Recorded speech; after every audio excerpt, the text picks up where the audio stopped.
साथियों, सबसे पहले आज का दिन, आज के दिन का क्या महत्व। आज बैसाखी है और खालसा स्थापना दिवस है। उसके लिए मैं सभी को बहुत बहुत बधाई देना चाहूँगी, शुभकामनाएं देना चाहूँगी। कल बाबा साहेब डॉक्टर भीमराव अंबेडकर जी की जयंती हम मना रहे हैं। उस उपलक्ष्य में आज हम यहाँ पर मौजूद हैं। आप सभी का बहुत अभिनंदन है। बाबा साहेब को हम याद करते हैं, उनकी स्मृति में आज आपने जो मुझे यहाँ पर बुलाया है, मैं आप सबका दिल की गहराइयों से धन्यवाद करती हूँ कि आपने आज यहाँ बुलाया मुझे। कई दिन से आप मुझे कह रहे थे गांव में आने के लिए। मेरा सौभाग्य है, उस समय जब मैं राज्यसभा की सांसद थी तो गांव के लोग मुझे मिले और मुझे कहा कि यहाँ के लिए कुछ करें। उस समय फंड था जो वो पूरे हरियाणा में हम दे सकते थे और भाई उस टाइम जो आगे आ गया ले गया। आपने हिम्मत की, आप ले आए गांव के सभी के लिए, छत्तीस बिरादरी के लिए। कि मुझे खुशी की बात है कि जहां आपने बाबा साहेब के लिए तो काम करवाया और परमिंदर जी ने भी, देखो परमिंदर जी ने भी बाबा साहेब के नाम से यहाँ पे फंड दिया, ये उनका भी धन्यवाद है। साथ में आपने ऐसा काम की जिससे सबका फायदा हो, तो उसके लिए आप बधाई के पात्र हैं। और बाबा साहेब का संदेश भी क्या है? बाबा साहेब का संदेश है और उनके हाथों द्वारा रचित हमारा संविधान, उसका संदेश क्या है कि भाईचारा हो, सब समान हो, सबके समान के अधिकार हो। यही एक संदेश है जो सर्वोपरि सबके अधिकारों की रक्षा कौन करता है? बाबा साहेब द्वारा रचित हमारा संविधान। और ये हमारे लिए, देश के नागरिकों के लिए, आज़ाद मुल्क के नागरिकों के लिए सबसे बड़ा ग्रंथ और सबसे बड़ा हमारे हाथ में हथियार है। तो ये आज हम मंच पर कैसे खड़े हैं? मंच पर खड़े हैं क्योंकि संविधान ने हमें अधिकार दिए। चुनाव लड़े, संघर्ष किया, संघर्ष करते हैं, पढ़ाई लिखाई करते हैं, इकट्ठा होते हैं, आगे बढ़ते हैं। लोग कहते हैं आज भाजपा सत्ता में जो है, कहते हैं 70 साल में क्या मिला। 70 साल में देश जो आगे बढ़ा है वो इसीलिए बढ़ा है क्योंकि संविधान ने सबको समान अधिकार दिए। और उस समय जो कॉन्स्टिट्यूएंट असेंबली थी हमारी, बाबा साहब ने खुद कहा कि अगर कांग्रेस नहीं होती तो ये संविधान कैसे बनता।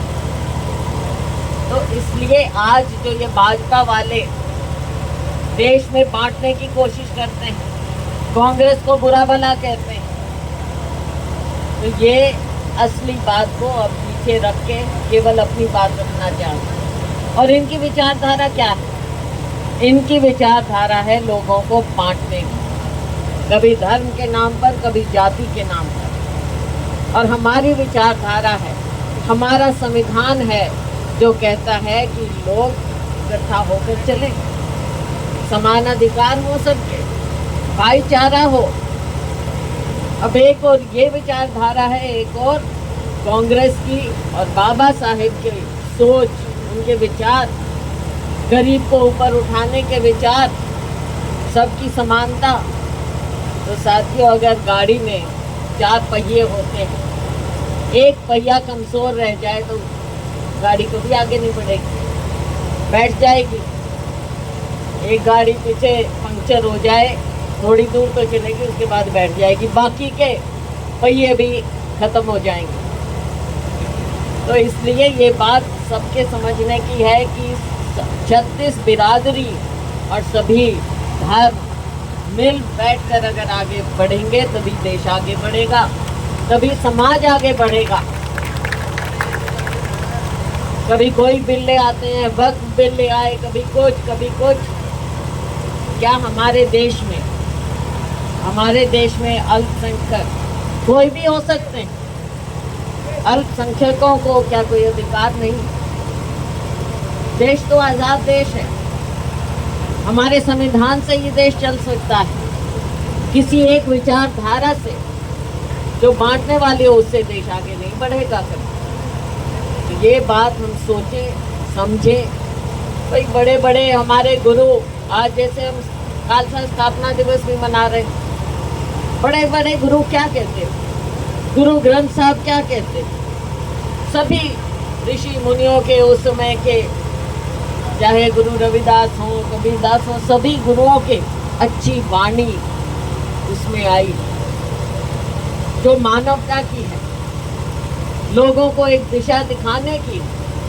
हम गुरुओं की बात को भूल जाएं और क्या हम अपने बड़े जो बाबा साहेब जैसे जो हमारे बड़े बड़े राजनेता रहे, क्या उनकी बात को भूल जाएं?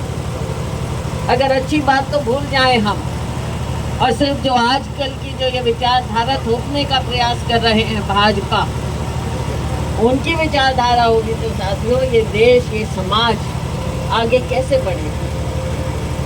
तो आज हमारे बच्चे हैं, मेधावी बच्चे हैं, कोई खेल में, कोई पढ़ाई में, कोई किसी क्षेत्र में, मौका मिले तो कौन नहीं आगे बढ़ेगा?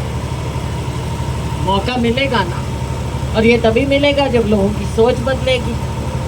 और सोच तो अगर ऐसी आएगी तो कैसे आगे? उनका तो ये है कि हाथ में कटोरा दे दो, अनाज दे दो 5 किलो, और भाई सारे खुश हो जाए।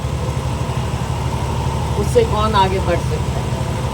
सभी बच्चे, मेधावी बच्चे, चाहे गरीब हो, दलित वर्ग के हो, ये कौन बच्चा अगर मौका मिले तो आगे नहीं बढ़ेगा? बताओ मुझे, मौका मिलने की बात है।